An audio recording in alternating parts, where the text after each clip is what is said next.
waiting for some more members to join. So welcome all this July 14 LSC meeting. Hola, Norma. Hi, Norma. Hola, good afternoon, everyone. Hello.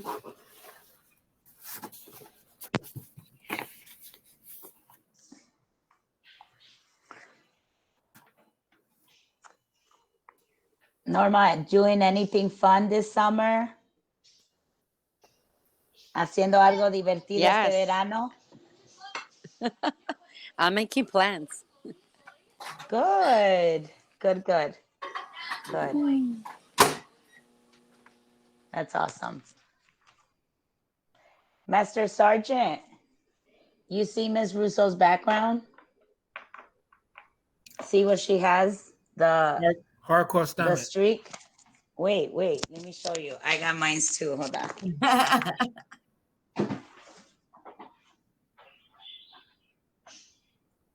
Yeah. Well, it's not in the background though, so don't count. Yeah. So it's funny because I had one for a while, and Ruben used one through the vaccines, and he's like, "We're gonna trade that, and this is the one that's gonna be like our decoration in our room here." So as I was looking, I'm like, we should have done a competition.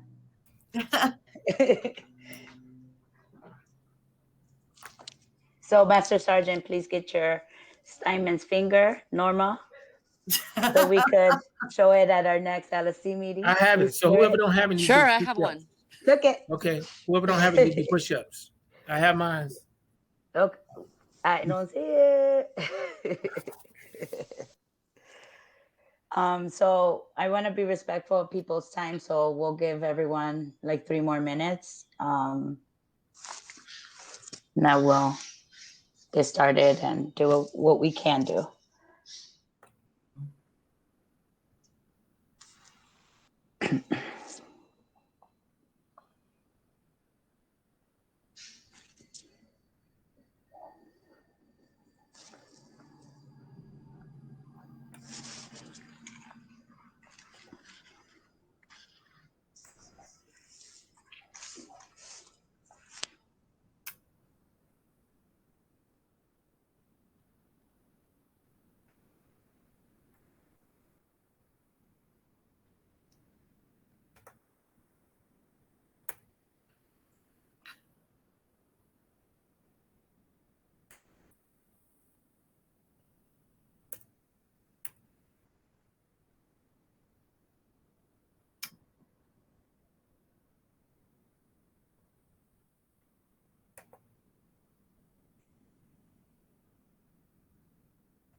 Welcome, Cassandra. Hi, thank you. I was having some computer trouble. No problem. So, Cassandra, we're going to wait 1 more minute. We're going to start at 5:05, see if other members join. We've all been kind of sharing anything fun we're doing this summer, anything you're looking forward to. I'm actually on vacation next week, so I'm just looking forward to mental clarity and just taking the kids out just to do a couple things around the city. I want to go to the Museum of Science and Industry and visit that Marvel Adventure thing, and maybe take a trip to Lincoln Park Zoo and walk around on the beach over there. So that's something I want to do next week. Nice.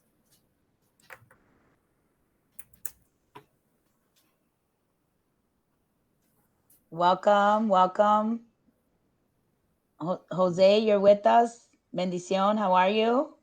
Hello, Señor te bendiga. Good. So we've been sharing. We're gonna start like right now, but we've all been sharing something we're looking forward to this summer, just to kind of break the ice before we go into our meeting. May finish the radiation. All right, and hopefully everything goes well. So I call to order the Steinmetz Local School Council meeting for July 14. And I'm gonna go ahead and start recording on the meeting Okay, so that everybody's aware. and so we're recording, correct?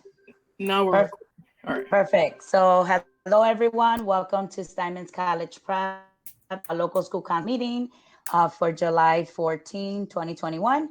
I call this meeting to order. It was second already, correct? Yes. Okay. Roll call vote. Roll call. Mr. Harmil, Present. Ms. Valentine, Present. Mr. Keelis, Here. Sergeant Davis here, Ms. Lopez. Here. Thank you, ma'am. Ms. Russo, Here. Mr. De Jesus. I know he will be here, and Ms. Hernandez.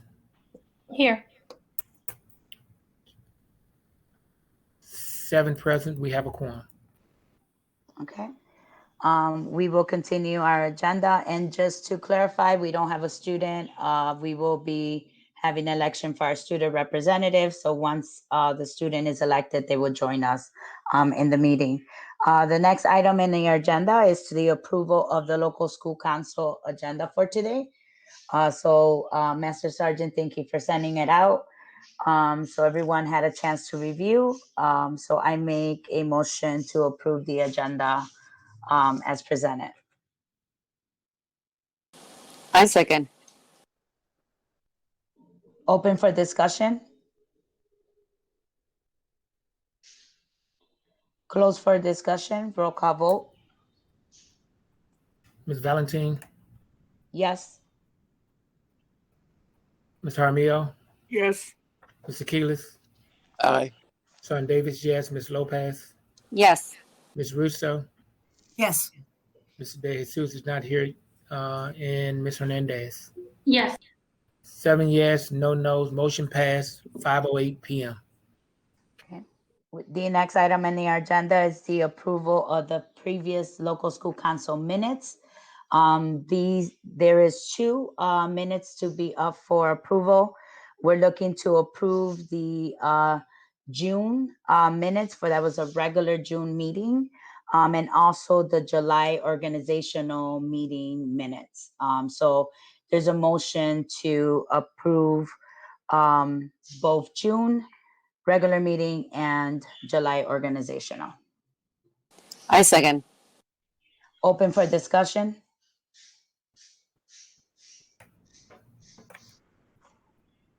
Close for discussion. Roll call vote. Mr. Harmil, Yes. Ms. Valentine, Yes. Mr. Keelis, Aye. Sergeant Davis, yes. Ms. Lopez, Yes. Ms. Russo, Yes. Ms. Hernandez. Yes. 7 yes, no no's. Motion passed. 5:09 p.m. Great. The next part is public participation. You're able to register by sending an email to Master Sergeant Davis. We also open it up at the moment. So at this time, if anyone has any public participation, this is the time to do so. You will have 2 minutes, and the council will be here to listen to what you have to share.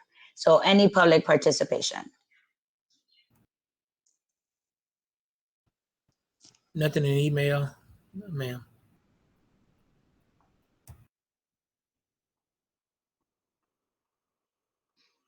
So it looks like we don't have any public participation. So I go into the chair report. I just want to highlight the conversations and continue engagement that I continue to have with Steinmetz. I participated about a week ago in a meeting with the admin team, teachers. I believe students are also going to join these conversations, talking about how do we engage our families to be ready for back to school. So that's doing activities with our freshmen, doing sports events between our students and teachers and community members. So there's a lot that's being discussed there. So I just want to thank Mr. Jaramillo, Ms. Russo. I believe you were at the last meeting as well for the engagement. I'm getting excited just to hear of all the ideas that will come up of that. And the goal will be to help families, right, transition from being home and remote learning and the pandemic into coming back to school in fall. We know nothing's clear yet, but we know that we need to all get mentally ready to get our babies back in the building, back to life. So I thank you guys for engaging me, and I know you will bring some ideas to the council, and you will probably need volunteers. So I think this is an opportunity for all of us to work together in welcoming our students and families back. I also wanted to give an update. I spoke with James from Northwest Side Housing Center. They are the community-based organization that is with us with the Sustainable School Grant. We talked about Parent University, and again, Council, you all saw the email that went out from Mr. Jaramillo in regards to the response from Adrian Segura that it seemed like fall was the direction the district was moving. We've been trying to challenge that to say, hey, could we get it open now? There's so much to be done before the beginning of school, and that's a safe space for parents. So we'll continue to advocate, but I think James got the same reaction of fall is when the district is looking to open back Parent University. So, we continue to push before, if possible, just because it's a space that's needed. Mr. Jaramillo, I did want to ask if, there was any plans of the Steinmetz school using that for anything that the school may be in need of, or the students, because I think there is some clarity there needed about the space being available. So just excited to start another year, right, as the chair, and a lot of work to do, and I won't be able to do this without you guys. So that's my report. And I would just like Mr. Jaramillo to maybe just answer in regards to the usage of that space. Yeah, thank you. No, there are no plans to use that set of mods. That has been dedicated to Parent University, and we've made a commitment to offer that space for Parent University. We're pushing and we're hoping that they allow us to open it soon. I know that, we were talking earlier in the year about trying to do, Northwest having continuing the services such as, CETA and the GED programs, ESL, and maybe, food distribution, different things. But that space is dedicated to Parent University, and we're ready. We're ready to open the doors as soon as we could get the green light to have everybody move back in. It's a long time coming, and we need that space open. Thank you, Mr. Jaramillo, for that clarification. Thank you. So we move to the next item of the agenda, which is the local school council committee reports. And we will go down to athletic director report. I don't really have a lot to report at this time, only because CPS isn't talking about anything much. There was an email that was sent out today, which is kind of exciting and affects a few of our teams. They have opted to add more coaching positions that will be paid coaching positions, including an assistant baseball position, an assistant softball position, and an assistant sophomore football coaching position. Those are the ones that affect Steinmetz directly. But all of the teams that had not had assistant coaching positions, they have finally changed that, and they're opting to have that, which is great news, because it's certain teams had them and certain teams didn't. And tell you, it's tough not having an assistant coach. So that was good news. I had a really lovely talk with Thomas Smith from Sports Administration yesterday, and he commented on how lovely it was having the track meet, the CPS track meet at Steinmetz this year, and how he's looking forward to future meets at our school. And we're talking about how we can work together to make sure that that happens. So that because it went so well and because our coaches and our administration and our whole staff has done such a great job making these events happen. I asked questions about budgetary items such as, does he know what the policies will be for buses? Will we be able to take how many kids on a bus? This, that. And the truth is, they don't know. Right now, everything is sort of in a holding pattern. I'm quite sure Mr. Jaramillo has similar situations with, we just don't know what CPS is going to decide on yet. But we do have teams that are actively practicing. Our girls and boys cross-country teams are working out. Football begins next week. Volleyball begins the week following. There is a blackout week by IHSA, which is the first week in August. All sports shut down for that 1 week. And then the IHSA season officially opens August 9th. And we have games as early as August 24th is our first soccer game. Our first football game is August 27th. We're starting a girls' flag football team this year. So that'll be first game, I believe, is the 28th of August. So, we've got about 6 weeks before we're really into the thick of things with games already starting. But we've got, 3 weeks until sports open. So that's about where we are right now. We don't really know much more other than that until they tell us. But I'm ready. I'm ready for us to get rolling. Awesome. Thank you. It goes right into teacher report. I don't have anything new to report. Master Sergeant, do you?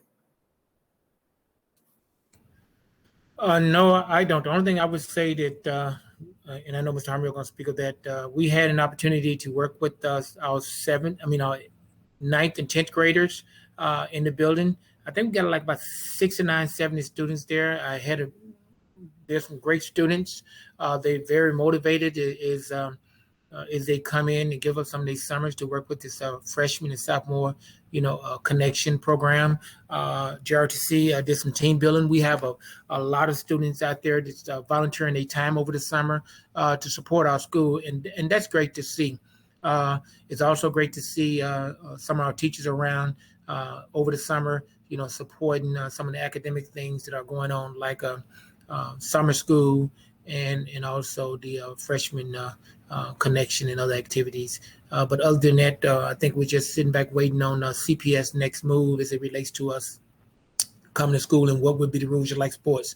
Mask, no mask.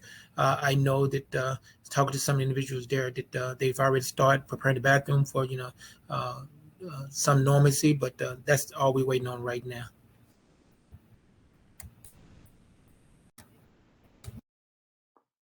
Thank you. Thank you for those updates. Non-teacher report. I think Mr. De Jesus joined us.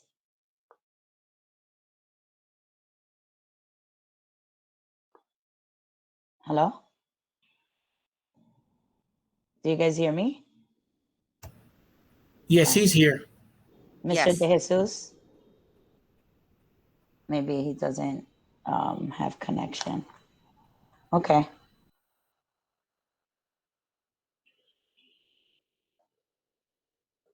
We don't have any reports from PPALC.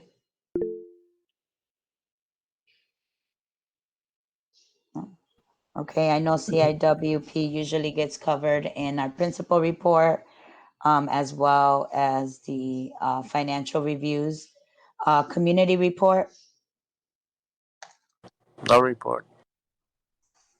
and then facilities and grounds.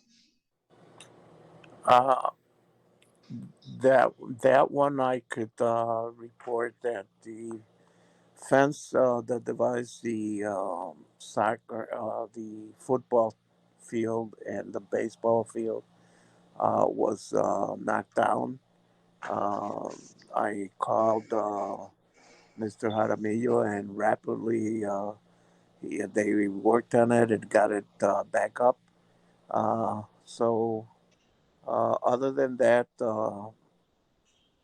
I have no other report. I can't report on the inside because I haven't been inside yet. Thank you so much. So glad that you are always there. We didn't even notice. So we go right into our principal report. Thank you. So let me project this on the screen. Give me 1 second here.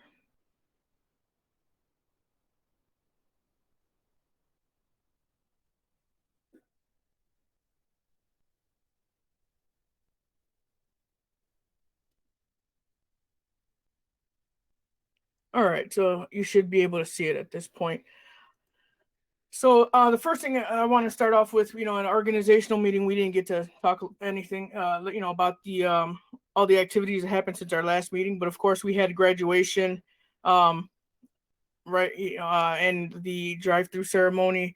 And here's just a few pictures that I just wanted to share with everybody, so you could see how great it looked, and the happiness in everybody's faces. And I shared that on Facebook. But it was our first graduation on the field, and we had Mr. Henderson Banks, but I did share with you last time, in our June meeting, but I just wanted to take a moment just to reflect and share these great pictures with you one more time.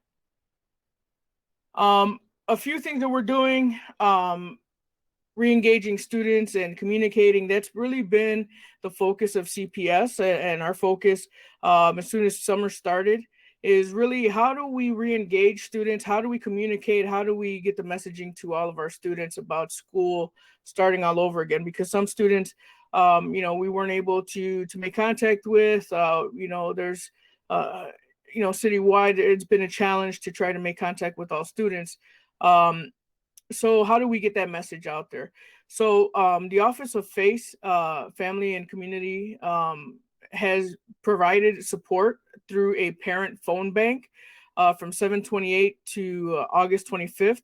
And basically what they're going to do is they're going to hire some parents to go ahead and make phone calls and train them in English and in Spanish to specifically call once a week, to call the homes of our students and make contact, ask them about whether they need vaccines, do they need information about the school, do they need to register, do they need physicals, whatever resources they need to see what some of their needs are, and then report that information back into a central reporting system. So what we've, in partnership with CPS, what we've done is CPS helped identify some students, and then we added students to the list based on certain factors regarding, attendance rates, grades, and different things. For some students are going to receive a personal home visit from a CPS community partner. So we've identified 90 students. CPS identified some, and we identified some that we would like to have an actual person go out to their house and visit the student and make contact and then report back. Then 54 students were identified for one-on-one communication, and they're assigned to a specific staff member. For example, a counselor, or Mr. De Jesus and Mr. Gonzalez had also been calling students, so that number is actually higher. And that one, they're just trying to make one-on-one communication and speak to the student and their family and to see what challenges and how they could help them. And then 433 students were identified by CPS to receive personal phone call from a parent, from the parent phone bank, and then general communication for the remaining students. They receive, just the general emails, robocalls, and newsletters, so on and so forth. So this is part of the plan to try to re-engage students and communicate with families to give them the information about the first day of school. Remember that the first day of school is a week earlier this year. We're always used to starting after Labor Day, but this year school's starting a week earlier. So it's really important that we get that messaging out there. Summer programs started July 6th and continue on through August 6th. As Master Sergeant mentioned, we have about 30 students in Freshman Connection. Actually, I believe the number is a little bit higher. That's an old number. Sophomore Connection, about 25. Credit Recovery, about 45 students. And then the Steinmetz Reconnect program, about 20 students. And as Ms. Russo mentioned, sports programs are meeting for contact days throughout the summer, as well as JROTC had, I believe, a short, I wouldn't say summer camp, but it was like a summer camp in which the students were engaging in different activities and team building and orienteering.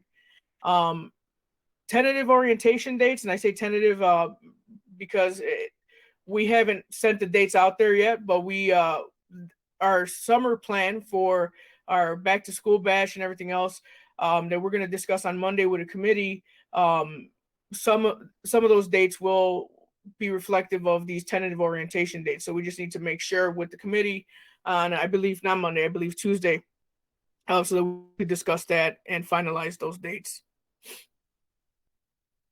Here's a few pictures of the activities that were going on. If you look at the top left-hand corner at the top, that's our new STEAM lab, which we're moving in and getting set up, where we have 3D printers, we have laser cutters, we have shirt makers.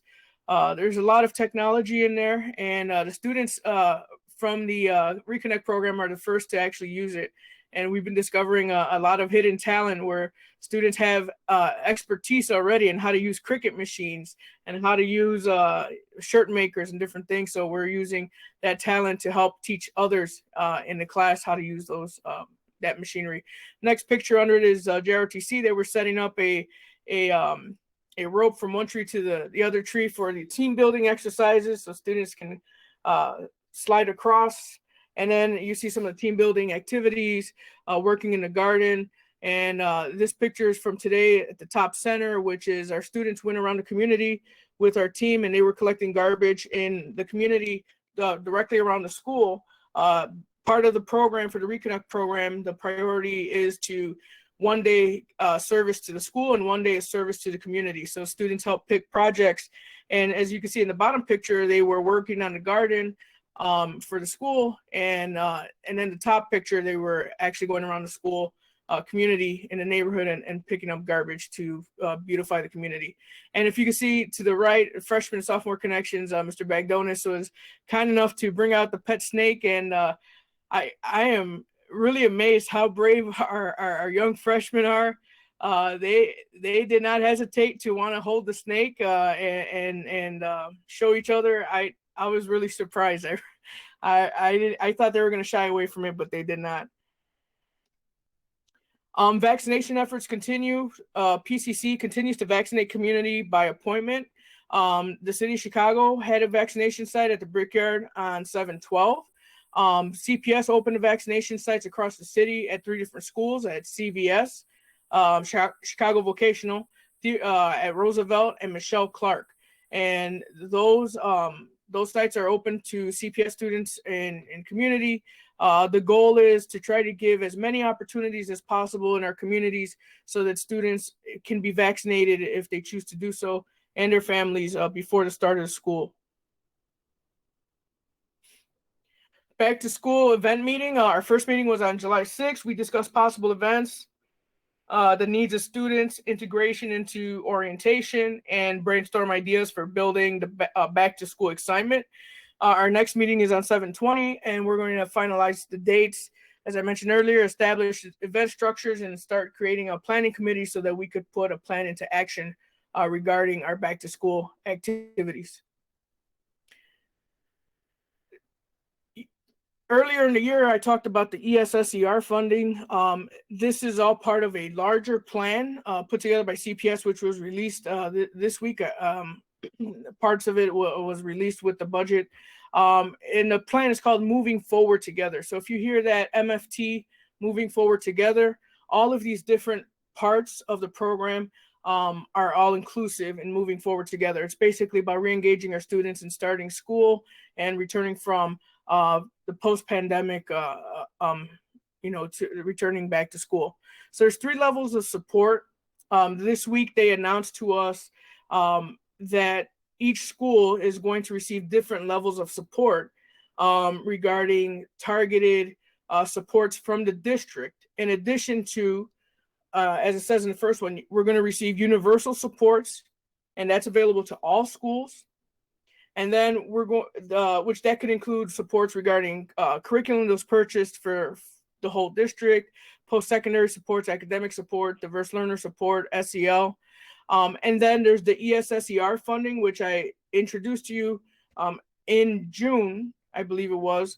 But at that time, they did not give us the specifics of how that funding should be used.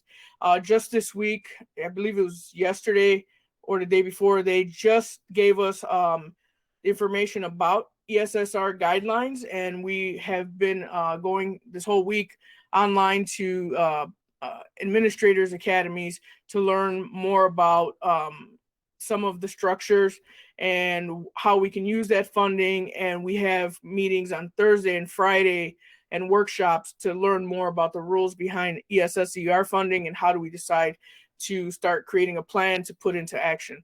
So that funding could be used for SEL again, accelerate learning, unfinished learning, support families post-pandemic, and other things needed to support the school and the return to school, and bringing students back up to speed for the rest of the school year, so that this funding will be used the entire school year.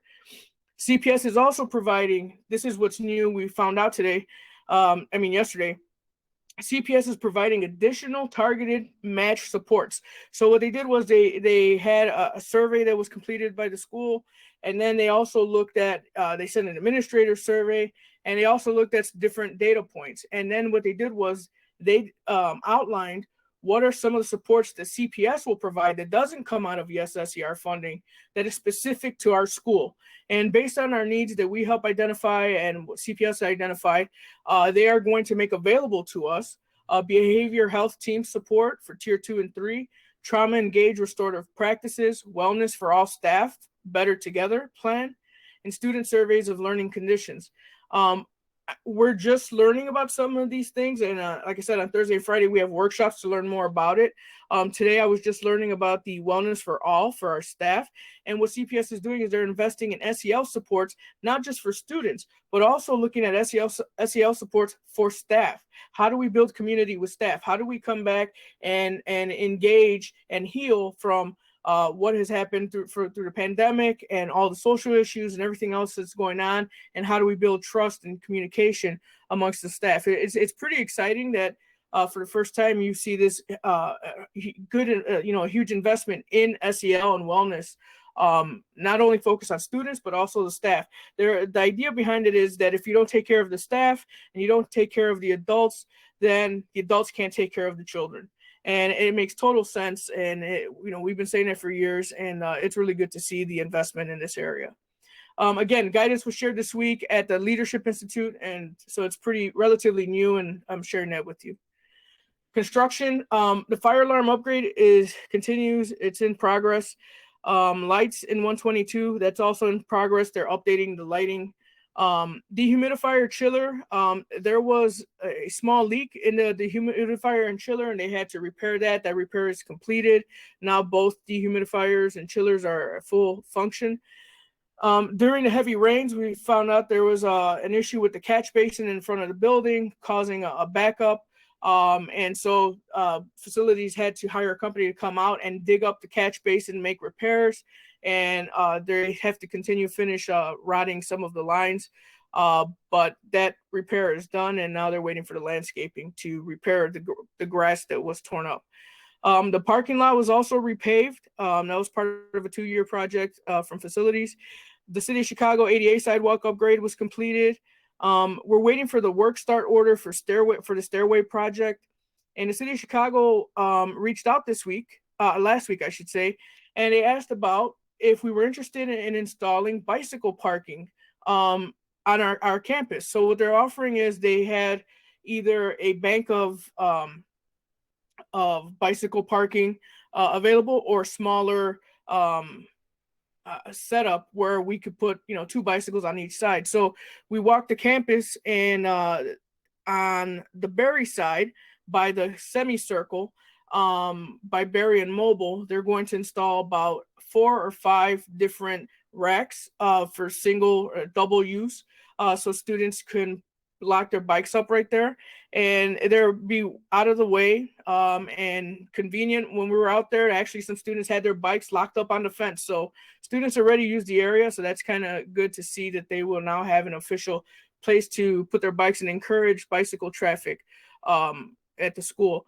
And then on the Wellington side, there was a little area in which there's already 2 existing bicycle racks from the city, and they're just going to put 2 or 3 more. They're very small and they're out of the way, and they shouldn't disrupt anything in the area. And we're waiting for an update on the Divvy. I did reach out to them to see when that installation is going to be completed. Here's a picture of the fire alarm, the new panel. I mean, it's a pretty extensive project. They're installing the panel now. They've been all over the building, in offices and closets and rooms and ceilings in the basement, putting new sensors, detectors, strobe lights, all the infrastructure so they can put the wiring through and everything else. So it's a project that will continue throughout the summer.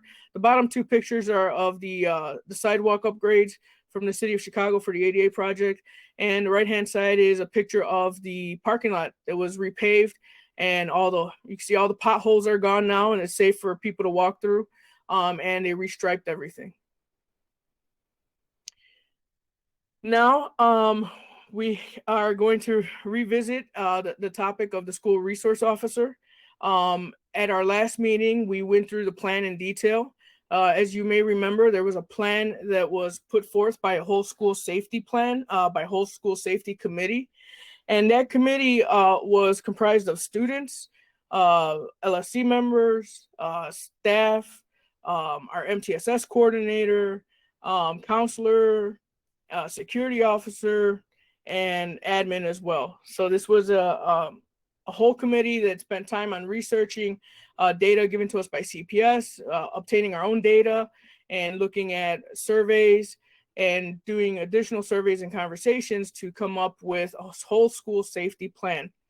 Now, the purpose of this committee and the safety plan is to make a recommendation, not a decision, but a recommendation to the council of what the whole school safety committee believes would be necessary in order to address the 5 priority areas. I'm sorry, the 4 or 5 priority areas identified by the committee.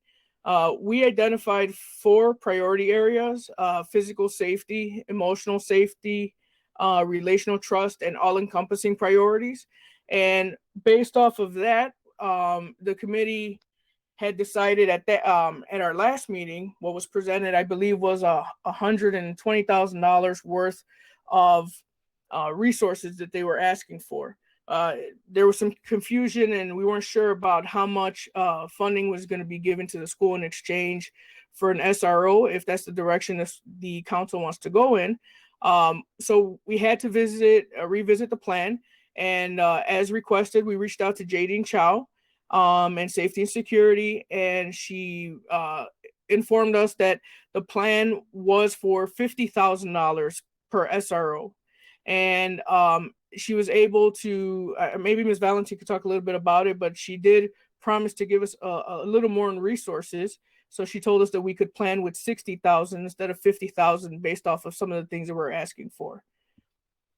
Yeah, so that thanks for that, Mr. Jaramillo, for the report. So yeah, so I received a call for Jadine Chow, and she was responding to the questions, right, that we had as a council. She looked at our proposal that was presented, and of course, we were asking for more funding to be able to execute what the safety committee had proposed. And we got, pretty blessed that she gave us 10,000 more. So the max they were going to do was 50. Advocating, we got 10 additional. That's still not what we need, right? She also explained that there's no guarantee, right, about, and no promises can be given that this funding could continue. She says, I also expressed frustration around, we just voted last year. We as a school community don't want to be caught up with you know, the policy of what's happening, right? And I try to ask her, you know, Jadine, is this something that we're going to have to look at every year? And her answer honestly was yes, right? It's something that I guess the district is still in conversation. She did reassure that there's some real relationships with the Chicago Police Department and among training and just sharing ideas. So, you know, I kept it real with her. I think she knows us pretty good, and she knows this council. And I said, you know, whatever our decision is, I know the council will come back and make sure that whatever the decision was, that we continue to receive the resources from her office and her team, to help us do the right thing for our students. So council, there's no guarantee this is going to be some funding they could give us every year, and it's definitely something that we're going to have to look at it as our school community and do what's best for our students, moving forward. Thank you, Ms. Valentine. So again, this is the recommendation by the whole school safety committee. So their recommendation, there's 3 options. So the 3 options that were given to the committee are keep both school resource officers. The next option was keep one school resource officer and basically exchange the other position for $50,000 in funding for additional supports in any way that the committee thought would be the best use of the funding. And then the other option is eliminate both school resource officers in exchange for the funding, $50,000 for each, so it'd be $100,000.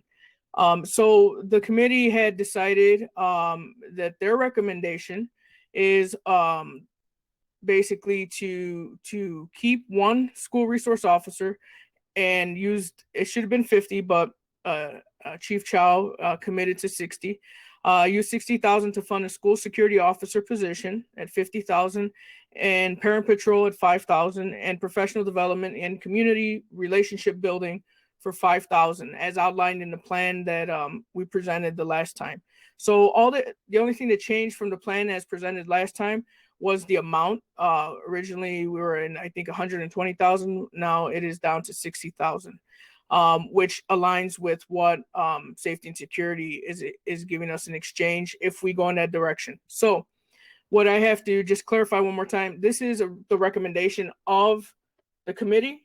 It is up to the council to decide and vote on whether or not they want to keep both school resource officers, keep one and trade in the other position, or no school resource officers. So that'll come up at a vote a little bit later in the meeting, but I just wanted to make sure that it was clear that it's really a recommendation, because it's a committee that puts together this recommendation for the school, and it's based on data and research and the work that the many hours that were spent by the committee, but it's up to the council ultimately to decide what the final decision is. Yeah, Yeah, go ahead. I'm sorry, Mr. Adamio. So that is the next item in the agenda, but we'll let you go through your presentation and we'll come back to that vote. Yeah, thank you. I'm just gonna try to present, each section, and then we'll put up to vote later, and then Perfect. Discuss if we need to. Perfect.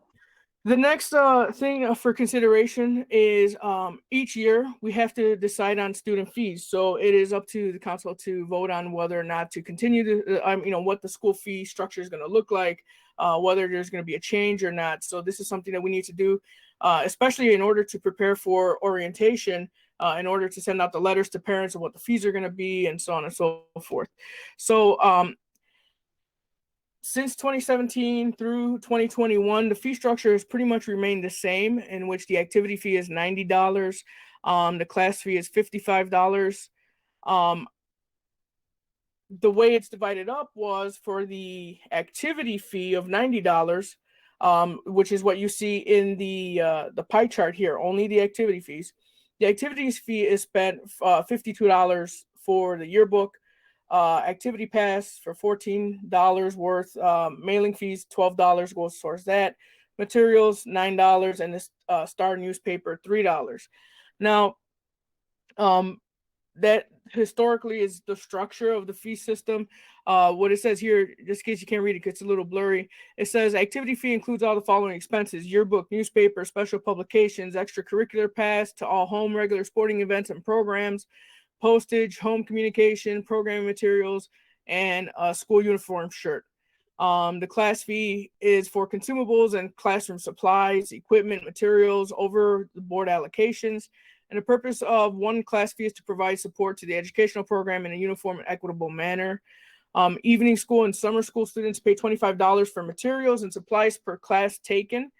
Students may also have to pay tuition for these classes for summer school and evening school. So what I'm proposing is that for this coming school year is that we change the structure of the activity fee and the class fee. And what I'm proposing is that we eliminate the yearbook from the activity fee and reduce the activity fee down to $40. And then we increase the class fee from, as you can see in the previous page, the class fee was $55 and raise it to $75. In order to account for a lot of the technology use and projectors and all the equipment that some we had to buy as a school and some was provided to us by CPS, but going forward, in order to maintain all of the Chromebooks and making sure that we have basically a 1-to-1 ratio of Chromebooks for all of our students, and going forward, plus all the new digital software we're trying to purchase for science class and simulators and other things, is raising the fee for the class fee. But overall, it is a reduction in the total fees. So the activity fee of $40, again, would eliminate the yearbook, and basically everything else will stay the same. The activity pass $14, mailing fees $12, special materials is $9. But we would like to raise the allocation for the Star newspaper by $2. The newspaper, we're one of the few, I think one of the last in the city that we still actually print our newspaper in a newspaper style print. And that process is becoming more expensive each year. And so we used to receive many years ago grants from Hugh Hefner Foundation. Since Hugh Hefner has passed away, we have not received any of those grants. And so in order to keep producing the school newspaper, at that quality, we would like to go ahead and try to raise that fee and provide some funding for the school newspaper. So that's the consideration. Again, some highlights on previous years, included the price of a school yearbook. As we know, in the past few years, we've had to cover the cost of yearbook because we haven't collected fees, and it becomes very expensive. And sometimes we have a lot of yearbooks that go into storage from overstock, and not everyone pays their fees. And sometimes we end up having to eat the cost of the extra yearbooks. Going forward, the yearbook will be an optional purchase. I will show you that proposal next. All activity fee categories remain the same except for the newspaper, which increases by $2. The increase of school fee category from $55 to $75 to account for the increased necessity of technology-related equipment. Overall student fee structure is reduced by $30. So prior to this year, the total student fee was $145, but it included a yearbook. And now the student fee will be $115 and doesn't include a yearbook. We did research at other school fees around our school, and we will remain one of the cheapest school fees in the area. Some are significantly higher, and that's up to each school to decide. But I think for our families and right now, considering everything, this may be a welcome change. Now, the yearbook funding structure, what we're proposing is no longer having the school have to basically pay all the money for a yearbook in the hopes that we can, or in the past, we hoping that we can get all of our students to pay fees, or having to cover the cost of the yearbook. So the yearbook, in the structure that I'm proposing, basically the yearbook company will set up a website in which they will sell the reservation, I guess. They will sell the yearbook and process everything online. $50 for the yearbook, which the yearbook, as you see in the past, was averaging about $52. yearbook sales over the minimum will result in a portion of the yearbook costs going towards funding for the yearbook class. And then basically we would have to commit to about, let's say, 400 yearbooks. They will sell those online, and if we sell more yearbooks, that raises the minimum costs per yearbook, creating more profit, basically. And that profit over the yearbook price would be then given to the school in order to put towards the yearbook class. All of that is laid out in the document that I sent you. And we thought about another way to fund yearbooks. Some schools have done this, is basically create an option for advertising pages and family shout outs.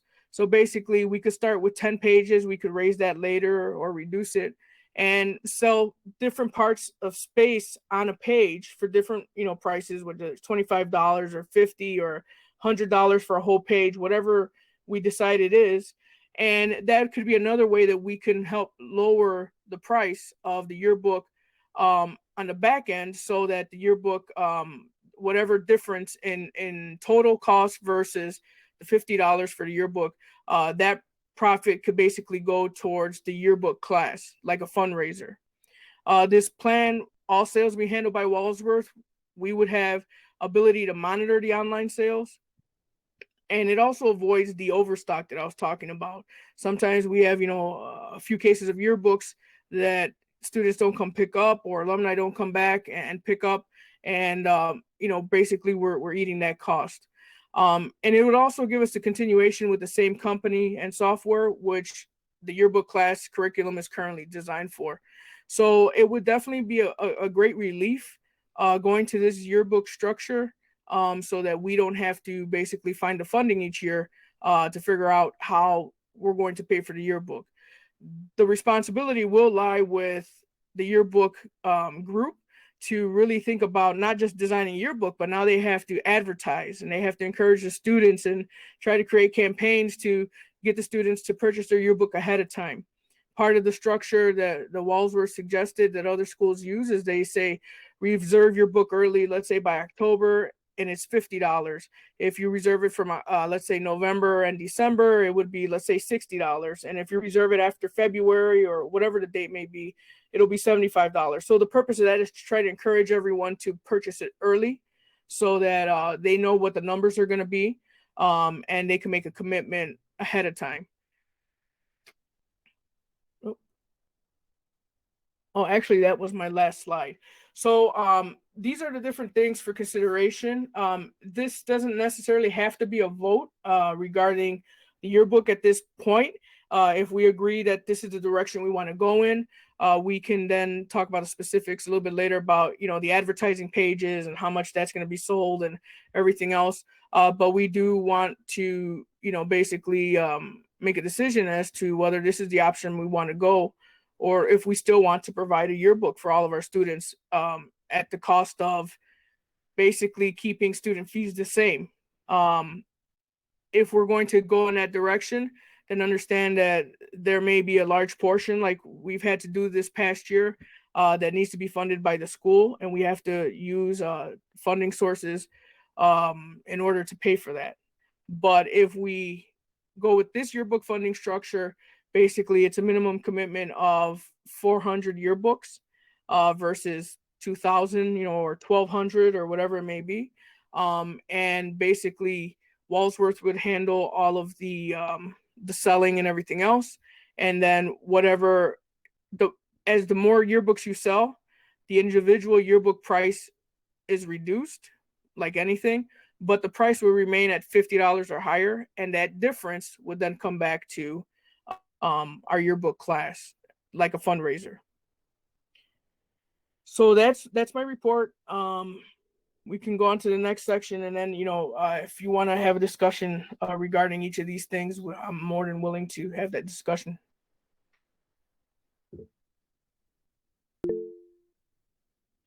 Sandra? I just had a question regarding the yearbook.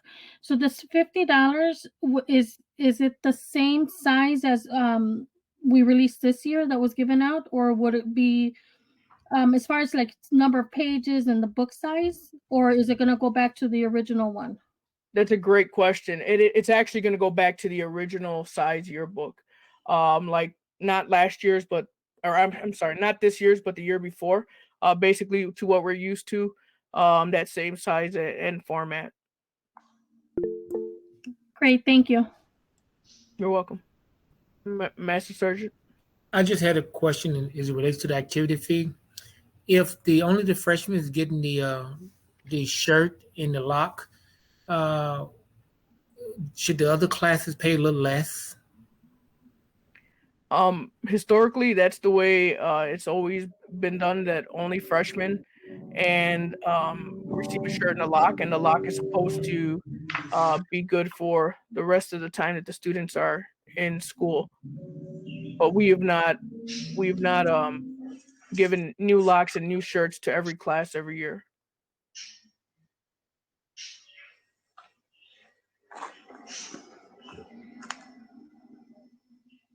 Master Sergeant, I don't know if your hand is raised from for another question or the previous one, and then Ms. Lopez.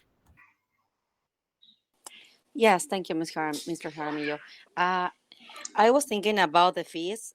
I think after we are in the post-pandemic, talking to the parents about increasing fees, I don't think this is the right time to talk about increasing fees. What we are seeing as a families is that they are being increasing fees in everything, technically everything.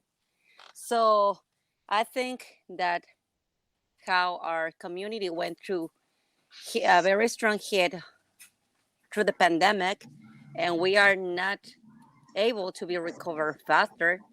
Talking about increasing of fees, I don't think it's a good time to do so.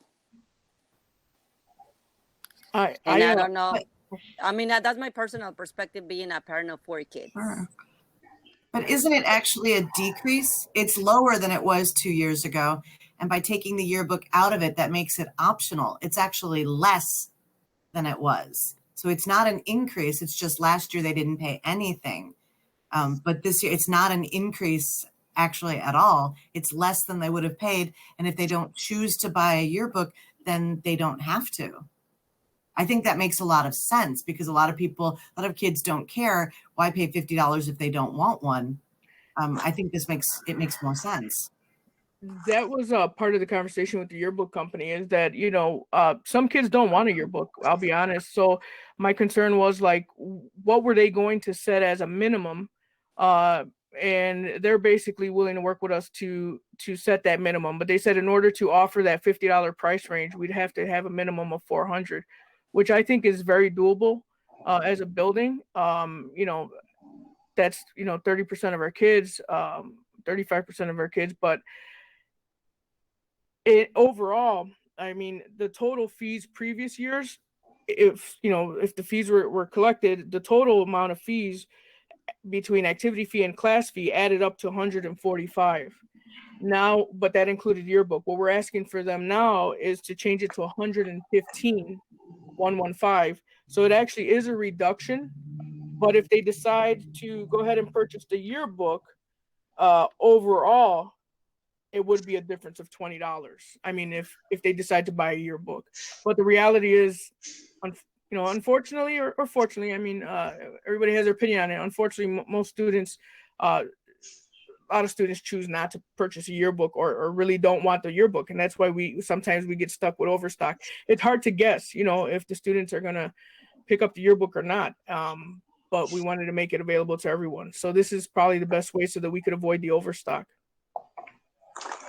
Okay, seems that I'm understanding a little bit better. Okay, yeah. So the school buys a certain number of yearbooks, whether it's being a previous order or not, right? And then you get overstock if people decide not to buy it. That's correct. Basically, okay. The school has to commit in order to get a certain price and to meet the deadline. We have to commit to a certain amount of yearbooks, and contractually, we have to pay that amount, whether we sell all the yearbooks or not. Or it's actually not sold; it's that students pay their fees. And so, if for example, like last year, we didn't charge fees because of the pandemic. Then we have to eat the cost. We have to figure out where that funding is going to come from.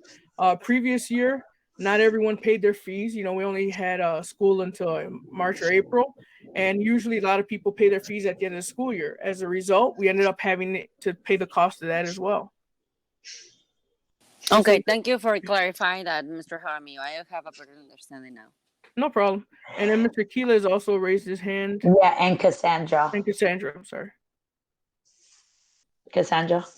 You answered my question, Mr. Jaramillo, in regard to the commitment of the 400 in yearbooks. If by any chance we don't make that threshold, it's to my understanding the school would be responsible for paying for those initial 400, correct?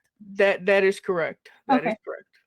And honestly, I really think that my oldest daughter went to Lincoln Park, and 115 as far as a fee for both activity and class fee is pretty reasonable. And even when you throw in the yearbook, it's $20 more. So I mean, its cost of living unfortunately is rising. Our food cost is rising, but it is an option, right? It's an option for the students. And in other schools, I know they charge a lot more. I remember paying close to between $160 to $180. So and this was at Lincoln Park for 7 years ago.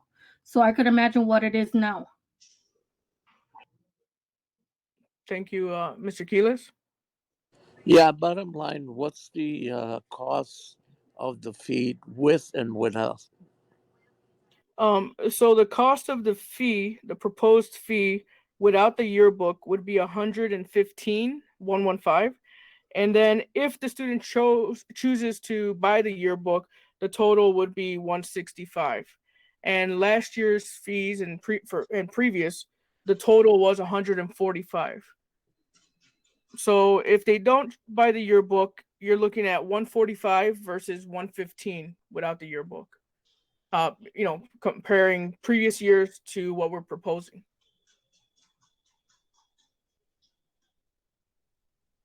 Is there another option?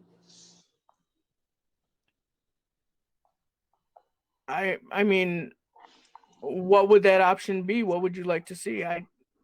This is what we. No, that's a question, not a statement. I mean, this is the option that I'm proposing that works best for our school and meets the needs of the increased technology use and trying to, continue to provide for our classes and our technology that, let's admit it, this pandemic has really caused an increase in the use of technology, whether it's Chromebooks, whether it's software for simulations, whether it's projectors, it's speakers, but also some of the consumables in class, for our STEAM labs or STEAM rooms. There's a lot of things that we use the class fees for, but the increase for the $20 is really to try to compensate for the increased use of technology. Everything else will stay the same, 75 base of how it's used, but the additional $20, the raise is really for the increased use of technology to put towards that. So Mr. Harami, I have a question myself too. So the activity fee, that includes some of the sporting events, correct? That the students are able to participate. Due to the pandemic, how they have restrictions about, fans and all that. How will we adjust these fees if students are not utilizing, like not going to games or anything like that? Right. So we're charging them for something they're not really doing. Yeah, historically, it's about collecting funds for the good of the whole student body, and it's not necessarily that we're going to give refunds or anything like that. That historically has never happened. But regarding the pandemic, just recently, like we've seen with graduation, the rules have opened up for outdoor events such as homecoming and different things where we've been able to allow people without doing the health screener, as long as they're wearing masks and different things like that, and increasing the amount of people. My understanding is that by September, that's going to open up even more.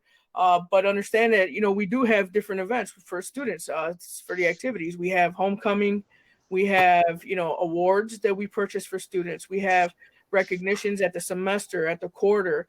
Sometimes we have certificates and trophies and different things that we want to buy for the students. Sometimes we have, attendance incentives, giveaways, all these things, the postage, communication, programming materials, the booklets for programming. Even though a lot of that stuff we're starting to put online, we're not increasing the activity fee. So the activities continue. As you already have mentioned, the prices have gone up, but by us putting stuff online and everything else has allowed us to conserve funding to be able to still continue to offer some of these events. And so, like I said, with the newspaper, that's one area where, as the amount of schools and the amount of print is reduced, the same company that prints, the local newspaper is the same company that provides our printing. And as they get less jobs, they increase the price. And that's one area where we've been, operating at a negative for, because we haven't been receiving that funding. But yeah, so to answer your question simply, we have not, no school has offered refunds that I'm aware of. Okay. And the second question I had, and it relates to the comment that Master Sergeant Davis said about the t-shirt. Is there any way just to incorporate to give a t-shirt to the students every year versus just freshmen? I mean, Would that increase? it's at a cost. I mean, Okay. let's say what, 700 shirts at, let's say $5, maybe, or 7. I don't know exactly what the cost is. It would come from this funding, and the more that we, if we decide to go in that direction, then we will be having less for special activities and recognitions and different things. But it's something that we can do. It's up to the council. I mean, Jose had a question. Yeah, I'm sorry. Yeah. I just want to be the devil's advocate here. I'm going to have my son go to Steinmetz, and all those fees that you're telling me that would cover some of the activities or whatever, that my son, knowing that he's not going to participate, why should I pay a fee that my son is not participating on? Just question. Once again, it's about the whole school benefit. It doesn't necessarily go to just one thing.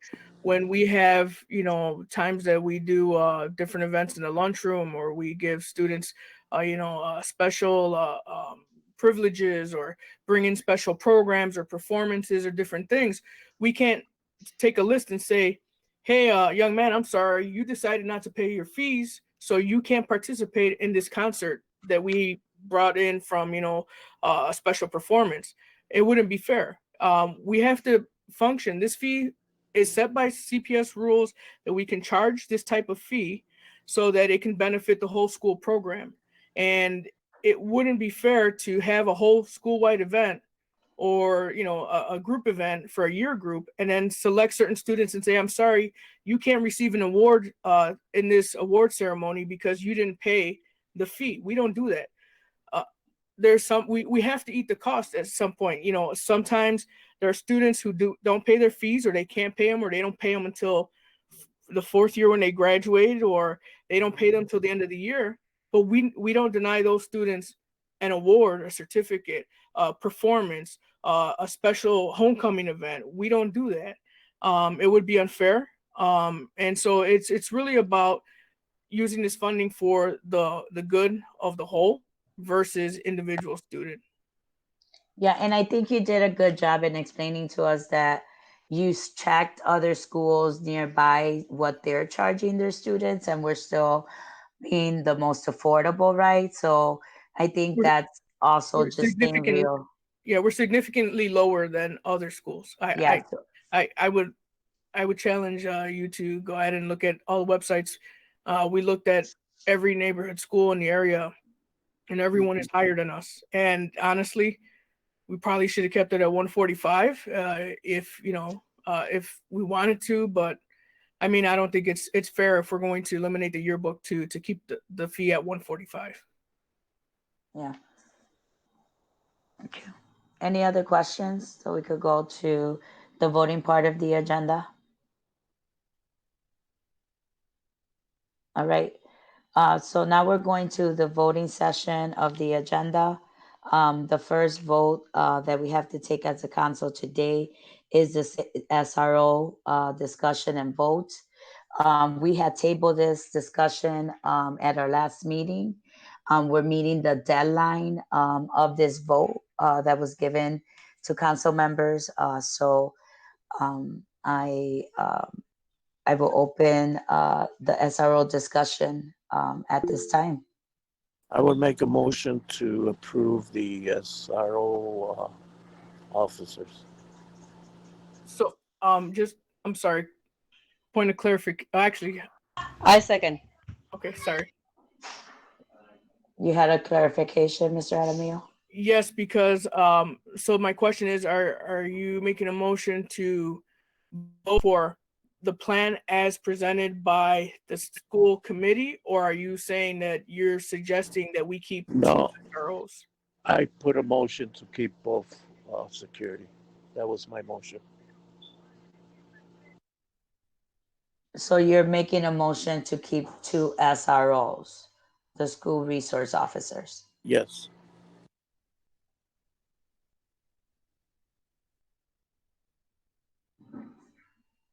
Nor, was there a second on that? Yes, I second that.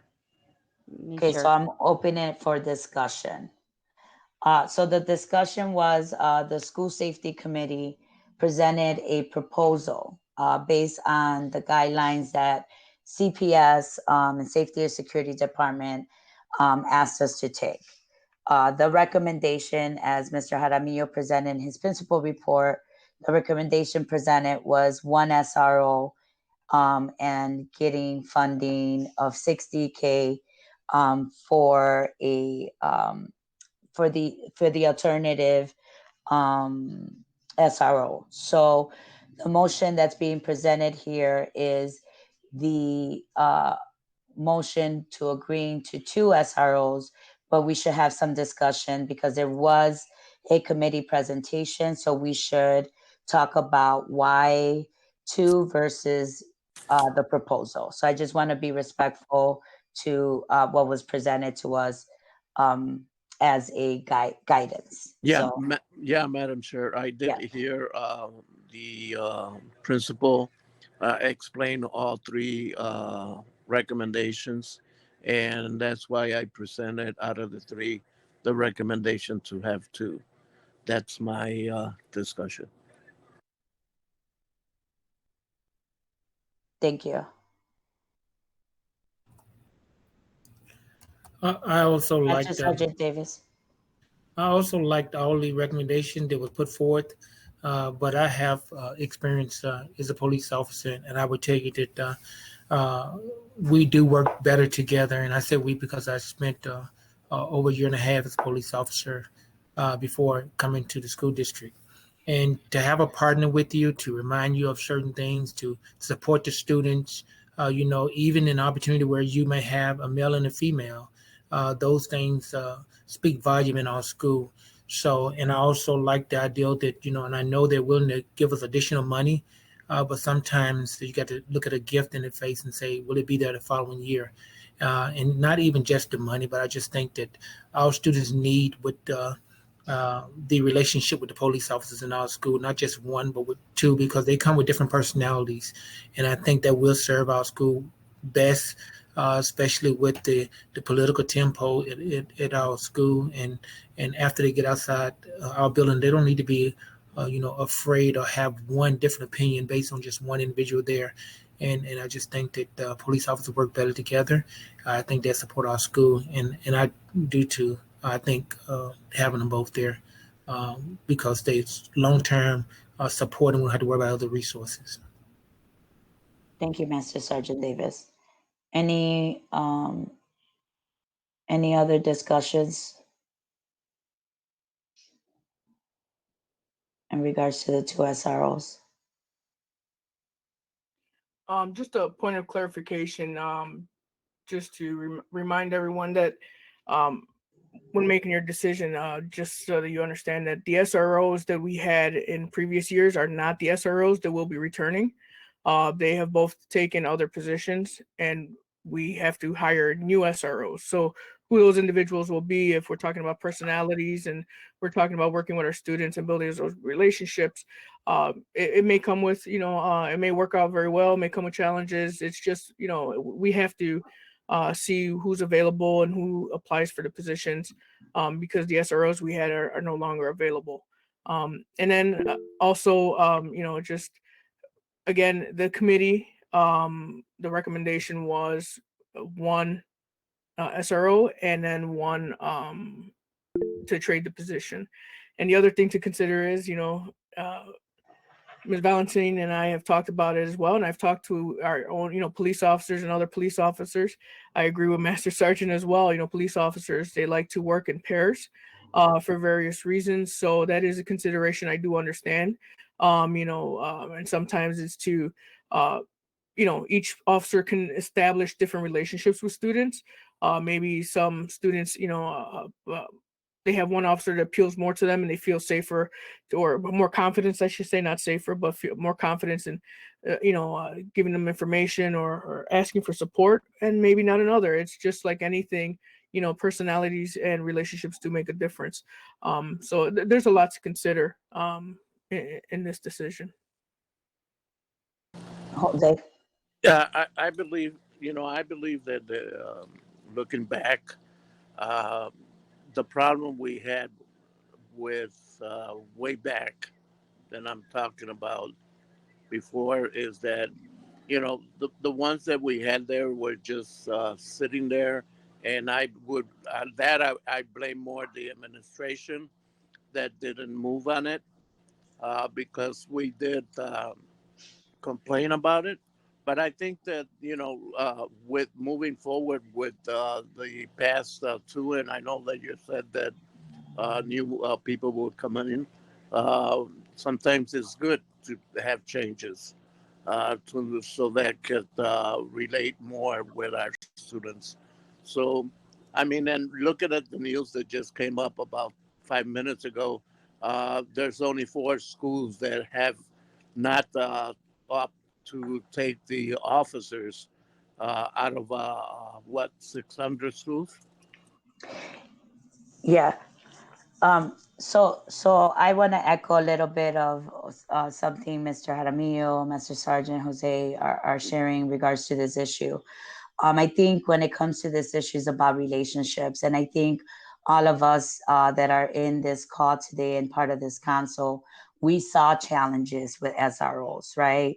We saw that we didn't have SROs reflective of the students and all of that, right? And I think that we built some relationships and we were in the table, right? We've been in the table for these discussions. So I think that we just need to make a commitment as a council and as a school community that we will help the administration and the team with whatever decision we make today to make sure that we hold accountable the district and this program, right? Because we want it to work and we want it to work for the well-being of our students. I don't want to be caught up with, what's happening in the media or this is the new buzz, right? Like, I'm sure people are just waiting for this vote to take it and run with it, right? But I think this council could say that we knew and saw what the SRO program that didn't work to an SRO program that we made it work for our school community, and we did it together. So I want to thank the School Safety Committee for taking their time and giving recommendation. I have done some research and have had conversation with officer. The pair is important. Gave me so many points of how many things could be resolved when they work together. Also, and feedback, right? That we need to work together and build those relationships. So I'm committed to moving forward this vote and just making sure that the SROs are reflective of our students, and they get resiliency training, and they understand what are the values of our school and our students. Ms. Russo, I see your hand up. This is directed toward Mr. Jaramillo. Will this decision to use the funding for 2 SROs as opposed to using the money for other things affect our movement toward conscious discipline next year for how that will work? I know that's something that the school is working toward. Is that funding based on that, or no? This will have no impact on conscious discipline. What this will directly have an impact is, the suggestion of the committee to hire another security officer. So if the vote is not to go with the exchange, then we don't hire another security officer. If the vote is to go ahead with the exchange, then we hire another security officer. In addition to the extra $10,000 in funding that JD and Chief Chow had committed to. As Mr. Keelis likes to say, playing devil's advocate, maybe we can go to, Chief Chow and still ask for the difference, the $10,000. Maybe she could still help us with that for our community and parent programming. I'm not sure, but, this is a vote to, if we take the 2 officers, then this is a vote to say no to the funding. So I'm not sure if that would be if they may decide to take that funding and invest it into other schools who have decided to do an exchange. But no, it wouldn't impact conscious discipline. I have a question. I'm sorry. With all due respect to everybody, I think it's more of the planning with the security that we have in place right now. I think if we do a better planning on that, we will be okay. Just observation. Yeah, I'm not opposed to advocating for additional resources if needed, right? I just don't want us to make a decision based on money, right? I want us to make a decision based on what we need and what's right. So I make a commitment, and I'm sure the other council members will make a commitment to go back to Chow and see could additional funding be given for some of the other ideas we had. But yeah. Cassandra, then Jose. I think at this time, right, there's a lot of different things that we have to consider, right? There's different factors. Everything's in play. I think that, as I've mentioned before, there's a lot of pressure out there in regard to the SROs, a lot of political movements, and a lot of need for change. But at this time, and taking considerations the needs of right now where we're at with our students and what our parents, how they're feeling, I think that it's best that we keep both SROs in place based on 2 things as well: what the parents want, right, and what I hear from parents. 2, police officers do work well and better in pairs. And thank you, Vanessa, for reaching out to them and having a conversation with them and gaining a little bit of insight on that. And I think that, moving forward, I don't know what this vote is going to look like, but, like Vanessa said, the relationships and seeing the officers involved in school activities and building these relationships with students is going to be the key to changing the narrative on everything. So that's all I have to say. I don't know if anybody has anything else. In regard, I do. Can I speak? Oh, I'm sorry. That's fine. Go ahead. Thank you. I appreciate that. In regard, I second the motion Mr. Achilles presented, because as I believe that there is always a way to bring money, and there is always a way to find that money from the district if we work together, and making a decision based on because we are going to receive some kind of funding, but not taking enough time to see what is the real need.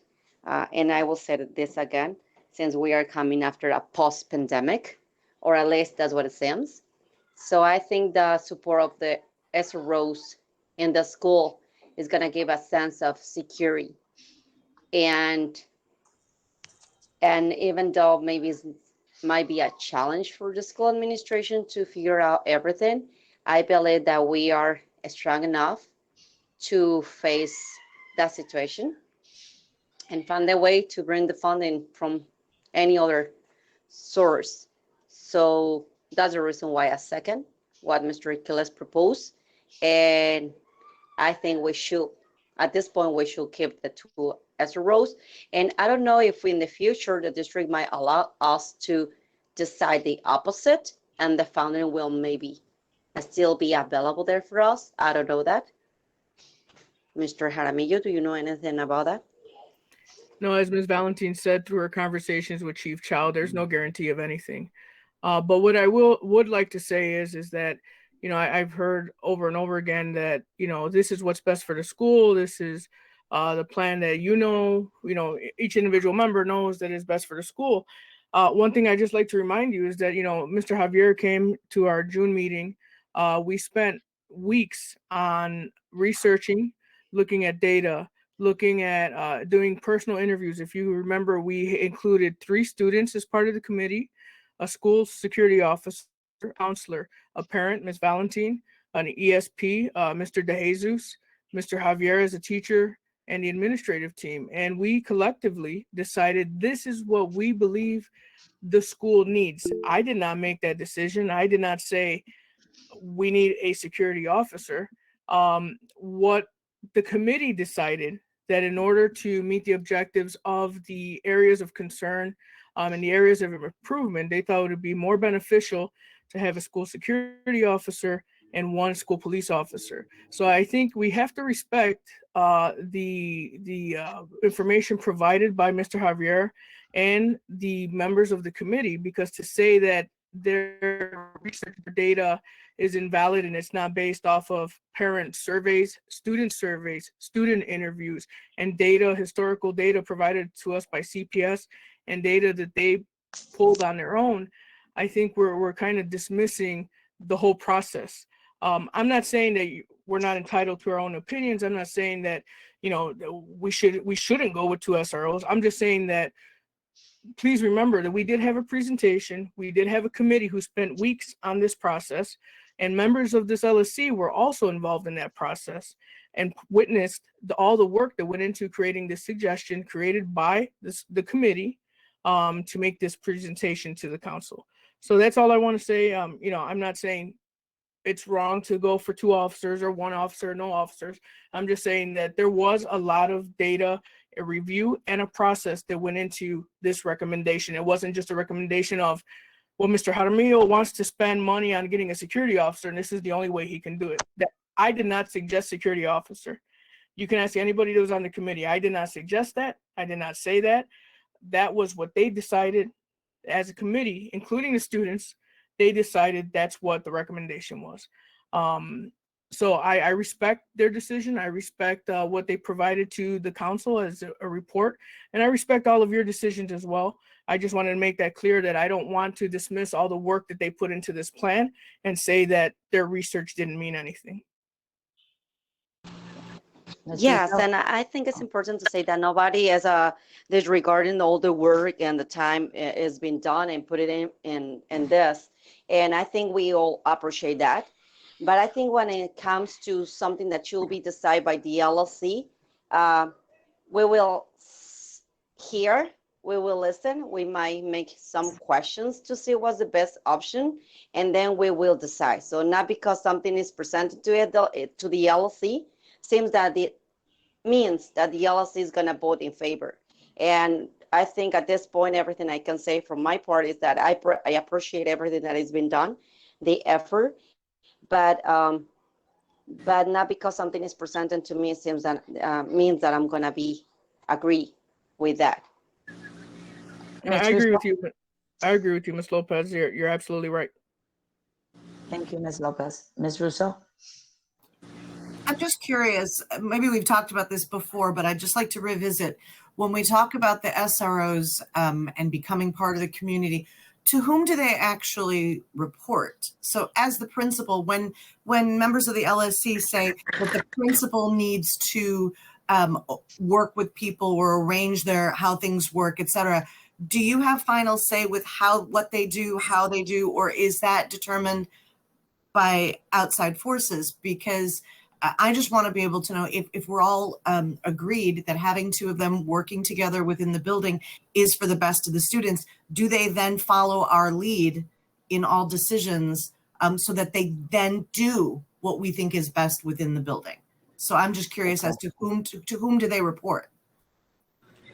No, they do not follow the direct rule or whatever process that I set forth. There's very strict guidelines in intergovernmental agreement regarding CPD and what they can and cannot do in a school.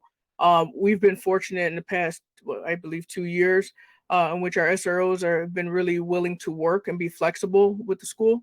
But there is an intergovernmental agreement about what their role is, and I believe that is constantly, being revisited and looked at. And I believe there's still some things that may change as we go forward, but I'm not exactly 100% sure. But again, we had a good team the past 2 years, or 3, and they were willing to work with us. But there's a lot that they may not be able to do. We may envision them doing. It's really, I can ask their sergeant, and the sergeant can then say, this is part of the rules. This is not.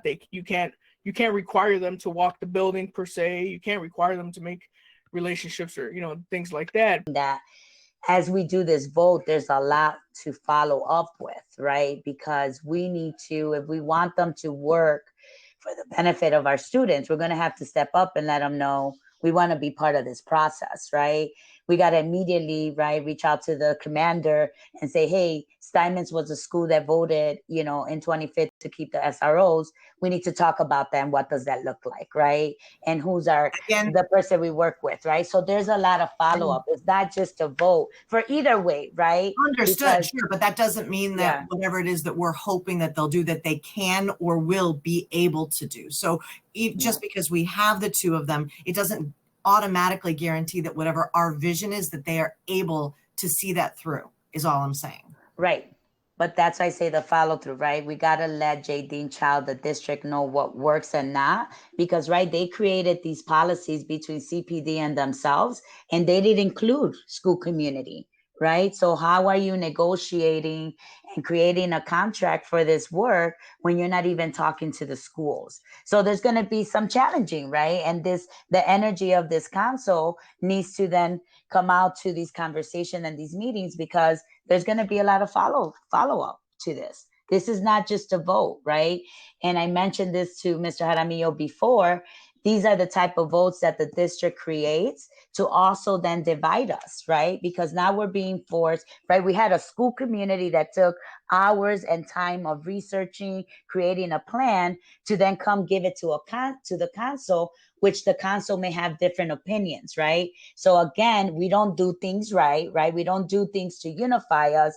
They're doing things to divide us. And we got to kind of navigate that, because we're working hard for our babies, right? And we're not going to let the politics or all this nonsense then divide us because we're having to make a vote. You know what I'm saying? So there's a lot to this, not just this vote tonight. So I just want to be clear. So Mr. Quiles, before we go close this discussion. Yeah. Before closing, I just wanted to tell Mr. Jaramillo, I do appreciate the work that the committee did, but there was, 3 options, and that's why I put a motion to the option of that I felt that was right for our school.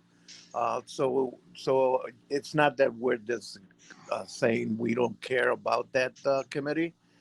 We're just following the 3 options, and I'm choosing one. So I do appreciate what the committee did. I do appreciate your work.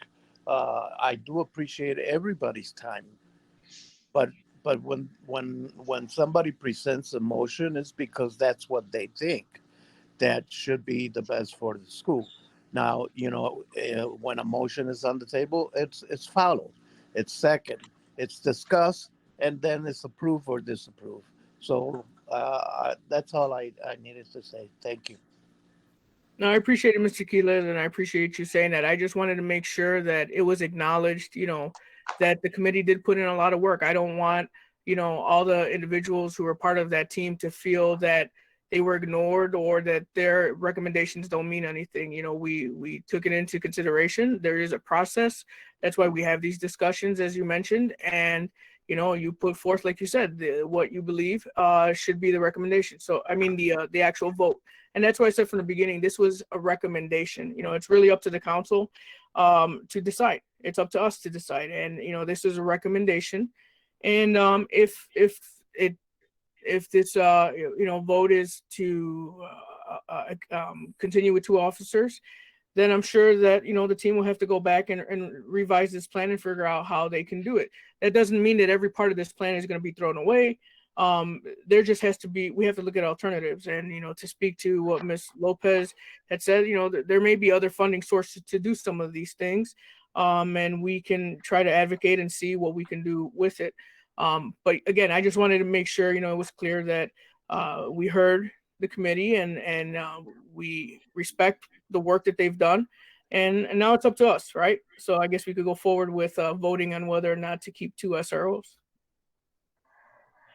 Great. So if no one has anything else, we're going to close discussion. Master Sergeant Davis, roll call vote.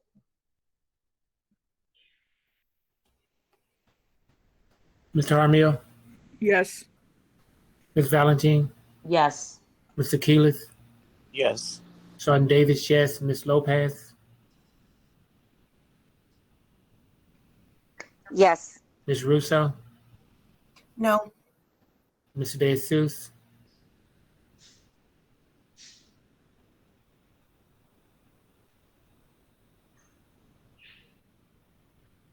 Ms. Hernandez? Yes. 6 yes, 1 no, and we still waiting on Mr. De Jesus to vote. I will give him a call and see can he hear.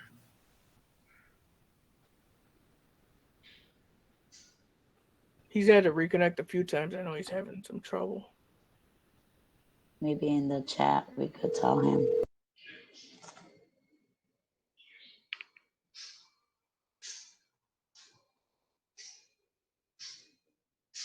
Oh, looks like he just tried to disconnect and he's probably going to reconnect. He probably is trying to answer over there.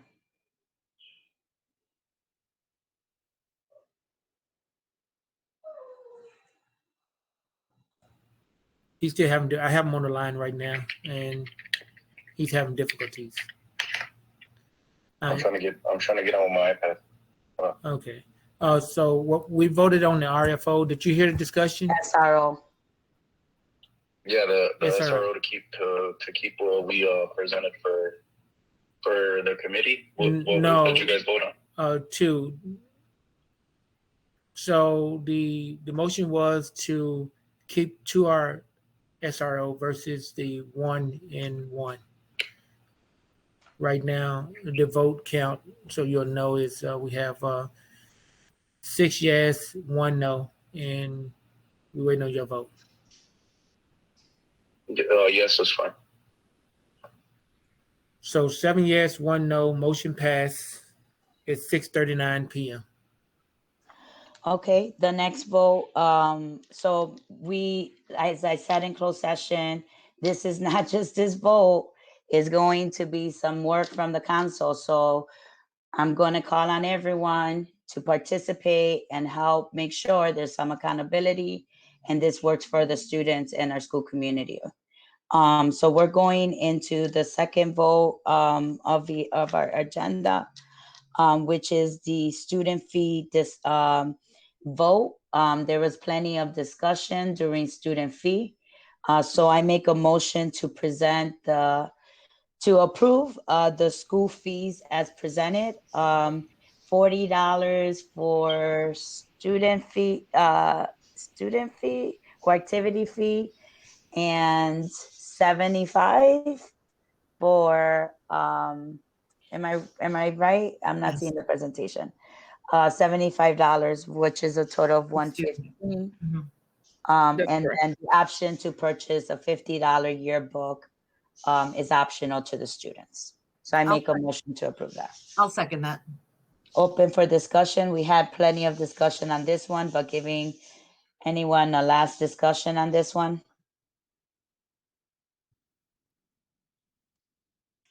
Okay. Sorry again, everyone, for those. Okay. Close for discussion. Roll call vote.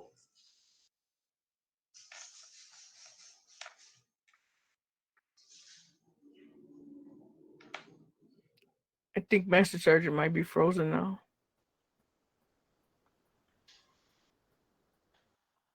Oh, Technology. Gotta love technology, right? I saw him ready to go to in person. Okay. Looks like he disconnected. Looked like he'll connect in a second. Looks like Okay. his connection froze. De Jesus frozen. Yeah, my bad today. My bad completely all day today. Sorry. You're probably still in the school and the internet. It's not that good. No, my phone's going crazy. I usually have meetings through my phone, but for some reason I can't hear you guys through my phone or can't speak. So I connected my iPad, and my iPad started going crazy too. I'm not sure why. So hopefully right now it's okay and I can hear everything. So Okay. We're waiting for Master Sergeant Davis to come back on.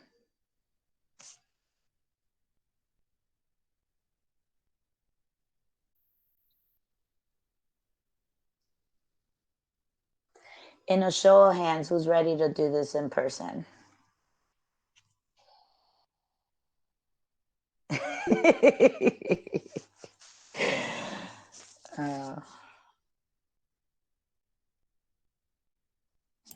I could go either way. It's just more like really convenient to be on a Google Meet. I'm sure that option will still be available, but there's some of us that like in person. Yeah. Where's Master Sergeant? Did we lose him? Now, should we call him now?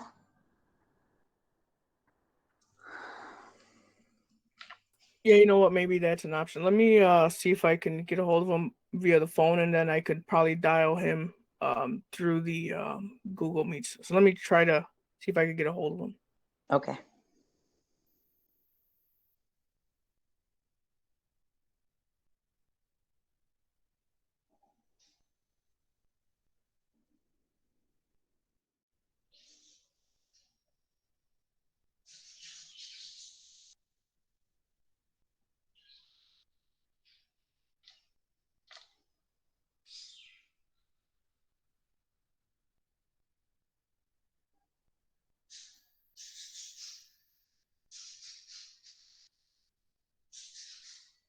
He said to bear with him. He froze, and now he ran to another computer, so he's just waiting for it to boot up, and he should be logged on in any minute.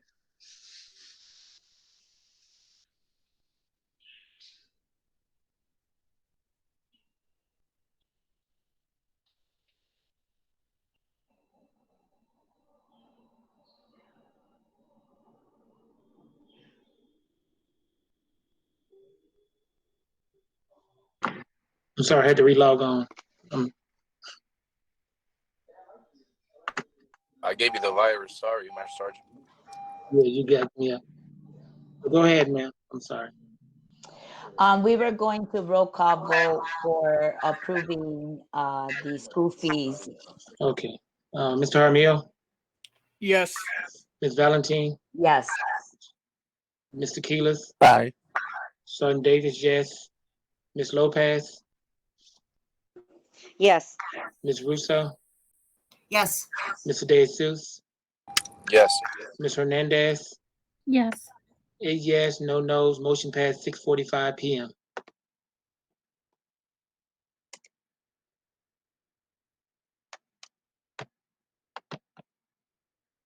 Ms. Valentin, you're muted. Okay, the next item in the agenda is any budget transfer, if we have any at this time. Negative. I mean, we could go to approve internal accounts, but as far as budget transfers, there are none because the budget was closed, at the end of the month, and we haven't had any transfers to this point. So I'd like to make a motion to approve internal accounts. I'll second that. Open for discussion.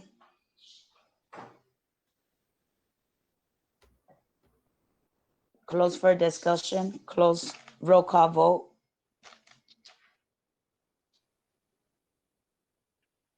Mr. Harmio, Yes. Ms. Valentin, Yes.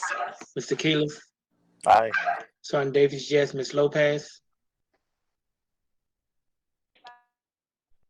Ms. Russo, Yes. Mr. De Jesus, Yes. Ms. Hernandez. Yes. 8 yes, no nos, motion passed, 6:46 p.m. Great. So now I'm making a motion to go into closed session to just have a brief conversation about principal evaluation. I second. Open for discussion.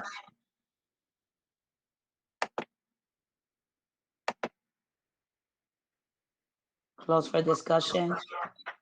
Roll call vote. Mr. Harmio, I think you can still Sorry, vote. yes. There you go. Ms. Valentin, Yes. Mr. Keelis, Aye. Sergeant Davis, yes. Ms. Lopez,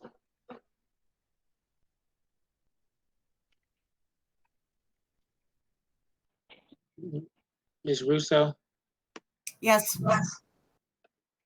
Mr. De Jesus, Yes. Ms. Hernandez. Yes. 7 yes. I didn't hear Ms. Lopez vote, but the motion passed at 6:48. Let me send you all the link. You know what, Matt, I'm doing that right now, so I'm just gonna hit send right now. I'm just checking the guest list. Okay. One more here. Okay, I hit send. So it's titled closed session. Let me just make sure I got everybody on there again. Yeah, I think everybody's on there. So just make sure you mute this meeting if you're on it, or if not, log off and then we'll log back on.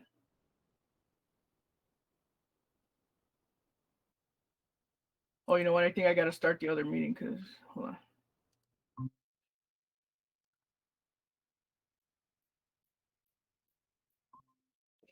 Okay, the closed session room is now open. So if you are,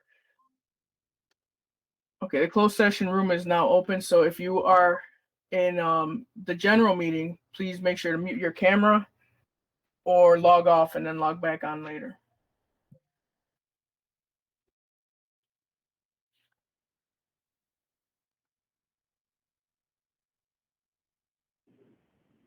Hello? There you go. Yeah. I think what happened was that you were weird. No, I think what happened was you were still on the session, and whoever I kicked out manually from the before, right when we went to closed session, I think it didn't allow them to log back in. Got it, because you kicked me out. So it's Got probably it. banned you after that or something. So So is everybody on? I can't see, so. yeah, yes, I believe everybody's on. Okay. So I make a motion to open back our regular local school council meeting. I second. I second. Oh, Okay. Open for discussion. Close for discussion. Roll call vote. Mr. Harmio, Yes. Ms. Valentin, Yes. Mr. Keelis, Aye. Sergeant Davis, yes. Ms. Lopez, yes. Ms. Russo, Yes. Mr. De Jesus, Yes. And Ms. Hernandez. Yes. I'll second that. Doesn't. No. Ms. Valentine. Yes. Mr. Keelis. Aye. Don Davis, yes. Ms. Lopez. Yes. Ms. Russo. Yes. Mr. De Jesus. Yes. Ms. Hernandez. Yes. 7 yes, no no's. Motion passed. 8:02 p.m. Council members, I just want to thank everyone for another productive Steinmetz LSC Council. We have a lot of work to do. If no one has any other remaining items, I make a motion to adjourn this meeting. Second. Open for discussion. All I would say in open discussion, our next LSC meeting is August 12th at 5 p.m. Close for discussion, roll call vote. Ms. Jaramillo. Yes. Ms. Valentine. Yes. Mr. Keelis. Aye. Don Davis, yes. Ms. Lopez. Yes. Ms. Russo. Yes. Mr. De Jesus. Yes. And Ms. Hernandez. Yes. 8 yes, no no's. Motion passed. 8:03 p.m. All right. Thank you, everyone. Thank you all so much. We're still recording, so I'm gonna wait till everyone exits the room, and then I will go ahead and